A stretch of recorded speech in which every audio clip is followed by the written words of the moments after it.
Hey YouTube, what's going on? Welcome back to the channel. This channel is There Has to Be Something More, and I'm your humble host, Scott Moore. Hey, Maddie and I are sitting in Central Park. We had to run down, do a couple errands, hit the ATM machine, that sort of thing. So, quick video today. Can I live in Quetzaltenango on $1,000? And of course, I'm going to start out by saying this is the disclaimer. Everybody spends differently, so I would say definitely check. There's a couple of different resources. Let me see. I wrote down Numbeo.com and livingcost.org. Both good places to start. Just by seeing if there's certain things that you need. But I'm going to cover a list of kind of basic costs here. So I'm going to start off with rent.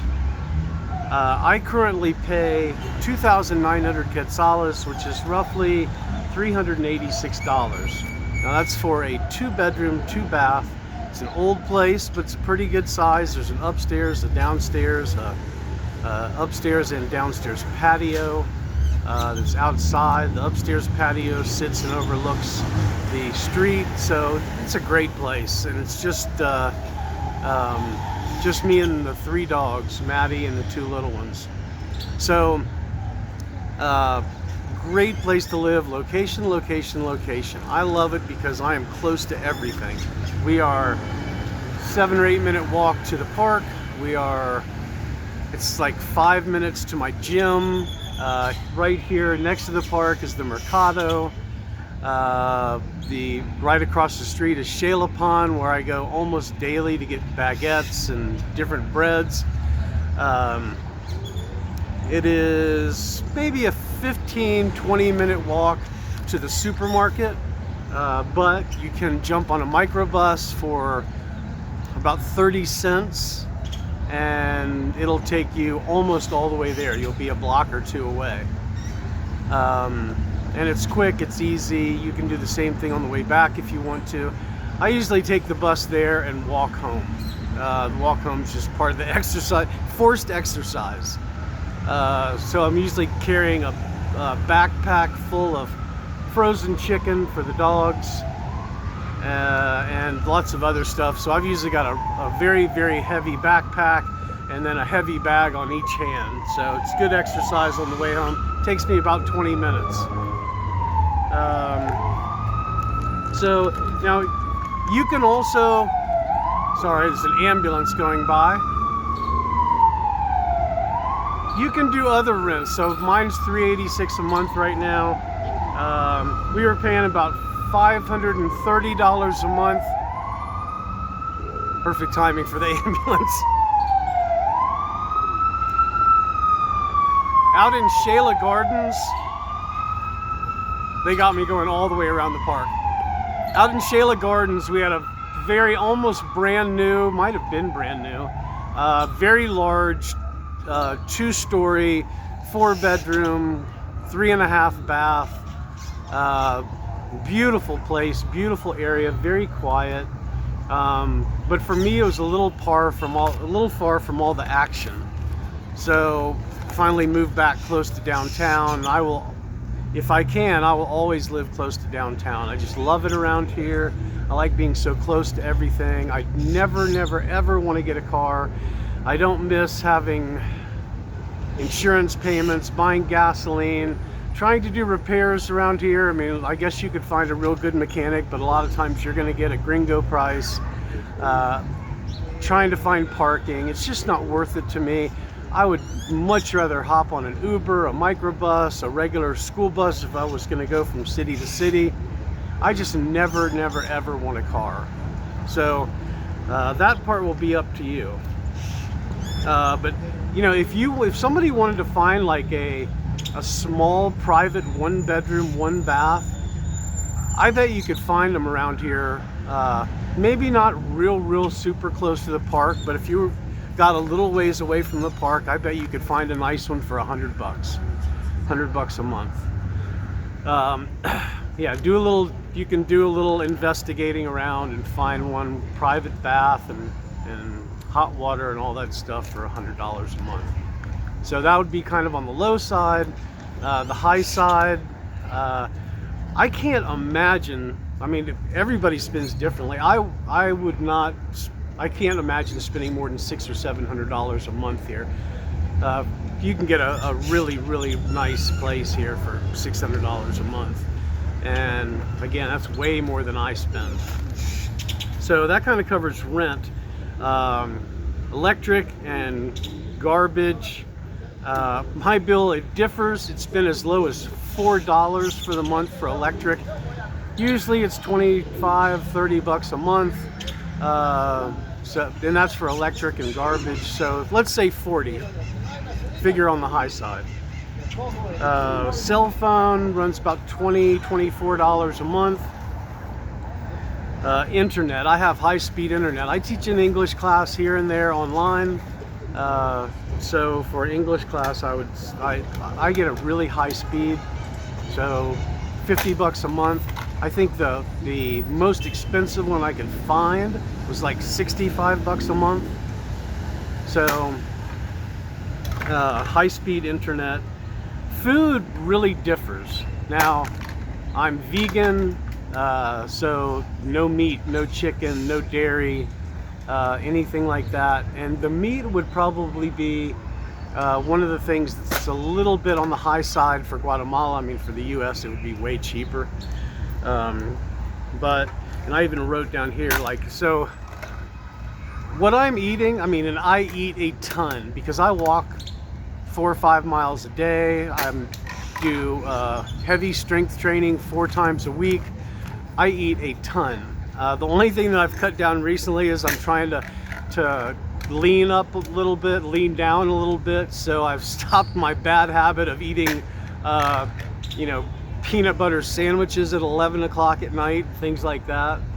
So I just stop eating about 8 o'clock, but that's it. Besides that, I eat and eat and eat. A typical day of eating for me, I eat bread and homemade, usually whole wheat bread, homemade peanut butter. I don't eat the peanut butter that has any of the palm oils or anything like that. I buy the peanuts and grind them up in a food processor, so I make my own. A cup of black coffee, big cup of black coffee. Lunch, and sometimes I'll eat a couple lunches. Tempeh, tofu, beans, veggies, rice.